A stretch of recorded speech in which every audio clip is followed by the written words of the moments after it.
So that brings me to the Finding Aid site, Philadelphia Area Archives Research Portal, which is awesome because it brings together more than 200 regional institutions' finding aids into one system and allows you to do keyword searching across all of the finding aids in the site.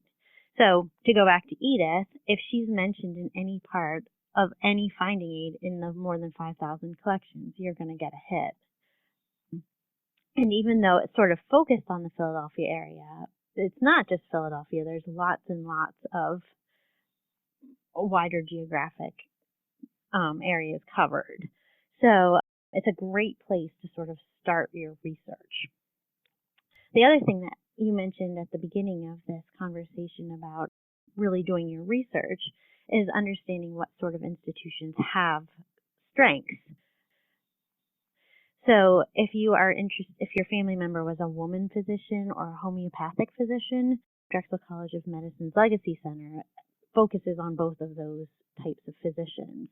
The Library Company and the Historical Society of Pennsylvania and Chester County Historical Society, for example, have really good collections dealing with colonial and early American families. But if you want Quakers, you can go to Swarthmore and Haverford, which have great Quaker materials. And Temple has materials that relate to sort of like Philadelphia urban organizations. And these are just examples, and those repositories have way more than those things, but those are sort of very concentrated, strengths that each one of those have.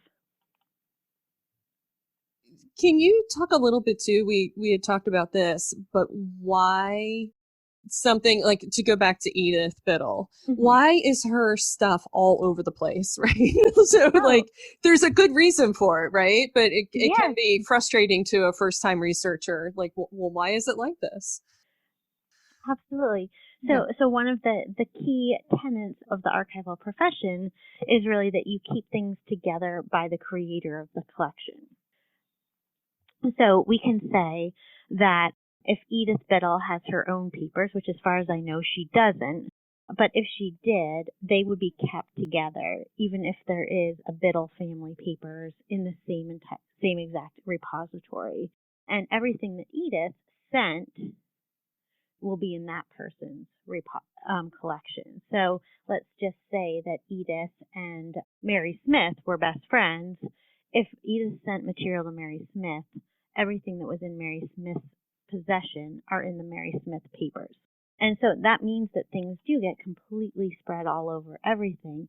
And to go back to like the example of having one brother having papers at the Academy of Natural Sciences and one brother having material at the College of Physicians, if they were members of, the Anthropological Society of America, the Anthropological Society of America has its own records, and everything he did with that organization would be kept in their records.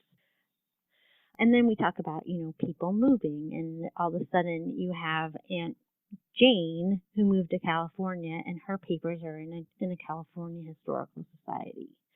So you end up with material very naturally going in lots of different directions. And it makes sense when you think about who sort of had the papers at the time of death, is how I try to think about how that works. So if, everything that got sent to me would be mine, even if those include famous people from, people who have collections elsewhere. So it ends up sort of being dispersed all across the city, the state, the country, internationally. It just depends on, what your family member was involved in. So it's a very puzzling and exciting game, so to speak. Exactly. Yes. And I think that's a great way to look at it. It's a game. It's a scavenger hunt a little bit, and it's also a way to retrace your ancestors' steps.